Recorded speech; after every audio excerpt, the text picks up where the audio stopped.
한때 해가 지지 않는 나라였던 영국은 영연방 국가들과 올림픽처럼요. 4년에 한 번씩 모여서 영연방 경기 대회, 원어로는 커먼웰스 게임이라는 스포츠 축제를 개최하고 있습니다. 참가국이요, 무려 72개국이나 된다고 하는데요. 브렉시트로 유럽에서 떨어진 영국은 올해 잉글랜드 버밍엄에서 개최된 이 대회에 특별한 의미를 부여하고 있다고 합니다. 자, 오늘은 파리 우원중 특파원과 이 소식에 대해서 자세히 알아보도록 하겠습니다. 유원중 특파원, 우선 영연방 경기대회, 우리에겐 약간 생소한 이름인데요. 어떤 행사인가요? 이름에서 알 수 있듯이 영국 여왕을 군주로 모시는 영국, 캐나다, 호주, 뉴질랜드 등의 나라와 과거 영국의 식민 지배를 받았던 남아공과 인도, 케냐 등 전 세계 53개 나라로 구성된 영연방 국가의 선수들이 참여하는 국제종합 경기 대회입니다. 약 2주간 펼쳐지는 이 대회가 올해는 잉글랜드 버밍엄에서 개최돼 지난 8일 폐막했습니다. 영국 왕실의 개회 선언과 함께 시작되는 개막식은 참가국 선수단이 입장하고 다채로운 개막 행사가 펼쳐지면서 언뜻 올림픽 개막식처럼 성대하게 치러집니다. 축구나 야구 같은 종목은 없지만 육상과 수영, 크리켓, 7인제 럭비 등 25개 종목에 5천여 명의 선수들이 참가해 열전을 벌였는데요. 올해는 호주가 금메달 57개로 1위에 올랐고 개최국인 잉글랜드와 캐나다가 각각 2위와 3위를 차지했습니다. People around the world to meet and join in together, in effect as a big broad family, to enjoy each other's company, learn a lot from each other. 와, 정말 올림픽 개막식을 보는 것 같습니다. 영연방 경기대회 특징이 있다면 어떤 게 있을까요? 1930년에 처음 개최됐던 이 대회의 당시 이름은 대영제국 경기대회였는데요.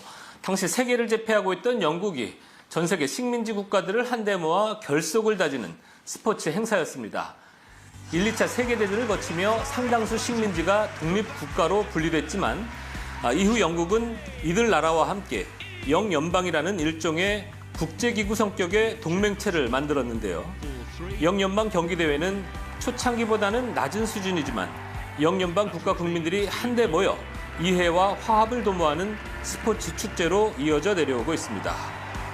장애인과 비장애인 경기가 함께 열리고 정치적 표현을 금지하고 있는 올림픽과는 달리 참가 선수들이 다양한 사회적 의견을 표명할 수 있다는 점이 특징입니다.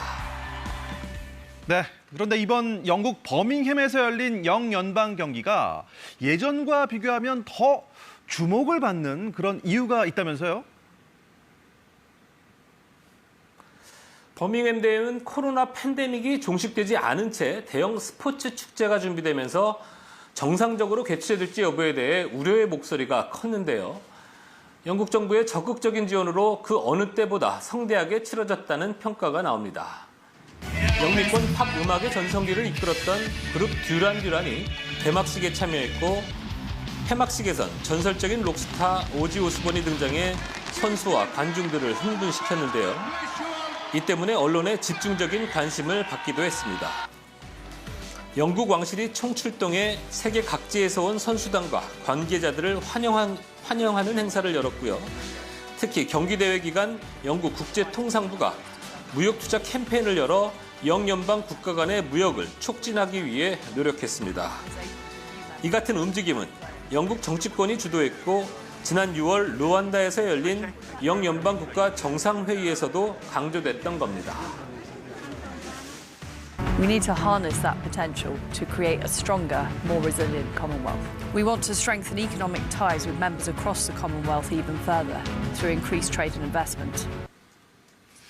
네, 오늘 이렇게 말씀을 들어보니까 영연방 경기대회가 단순한 스포츠 행사를 뛰어넘는 정치 경제적 의미가 있다는 뜻으로 이해가 되는데요.